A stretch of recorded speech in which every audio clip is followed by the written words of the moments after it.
മലയാള cinema മേഖലയെ ആകെ നാണം കെടുത്തിയ കേസുകൂടിയായിരുന്നു നടി ആക്രമിക്കപ്പെട്ട സംഭവം. നാണം കെട്ട ഉള്ളറക്കഥകളും പേടിപ്പിക്കുന്ന കൊട്ടേഷൻ ബാന്ധവങ്ങളും മറനീക്കി പുറത്തുവന്നത് കേരളം ചർച്ച ചെയ്തു. കേരളത്തെ പിടിച്ചുലച്ച കേസിന്റെ നാൾ വഴികളിലേക്ക്.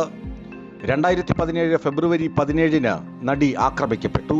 ഫെബ്രുവരി 18 ഡ്രൈവർ മാർട്ടിൻ ആന്റണിയെ അറസ്റ്റ് ചെയ്തു. ഫെബ്രുവരി 19 വടിവാൾ സലീം, പ്രദീപ് എന്നിവർ കൂടി പോലീസിന്റെ പിടിയിലായി. ഫെബ്രുവരി 20 മണികണ്ഠനും അറസ്റ്റിലായി. ഫെബ്രുവരി 23 ഒന്നാം പ്രതിയായ പൾസർ സുന്നി അറസ്റ്റിലാകുന്നത്. ഇയാൾ കോടതിയിൽ കീഴടങ്ങാൻ എത്തിയപ്പോഴായിരുന്നു അറസ്റ്റ്. ഈ സംഭവം ഏറെ ചർച്ച ചെയ്യപ്പെടുകയും പ്രതിയുടെ അവകാശം, പോലീസിന്റെ അധികാരപരിധി എന്നിവ സംബന്ധിച്ച മാധ്യമ വിചാരണയും ശ്രദ്ധേയമായിരുന്നു. ജൂൺ 28 കേസുമായി ബന്ധപ്പെട്ട നടൻ ദിലീപിനെ അന്വേഷണ ഉദ്യോഗസ്ഥർ ചോദ്യം ചെയ്തു. ജൂലൈ 10 ദിലീപിനെ അറസ്റ്റ് ചെയ്തു. ഒക്ടോബർ 3 ഹൈക്കോടതി ദിലീപിന് ജാമ്യം അനുവദിച്ചു. 2018 മാർച്ച് 8 കേസിൽ വിചാരണ നടപടികൾ തുടങ്ങിയത്. 2019 നവംബർ 29 6 മാസത്തിനകം വിചാരണ പൂർത്തിയാക്കാൻ സുപ്രീം കോടതി നിർദ്ദേശം നൽകി. 2021 ഡിസംബർ 25 സംവിധായകൻ ബാലചന്ദ്ര കുമാറിന്റെ ഞെട്ടിക്കുന്ന വെളിപ്പെടുത്തൽ പുറത്തുവന്നു. 2022 ജനുവരി 4 ബാലചന്ദ്രകുമാറിന്റെ വെളിപ്പെടുത്തലിനെ തുടർന്ന് തുടരന്വേഷണത്തിന് അനുമതി ലഭിച്ചു.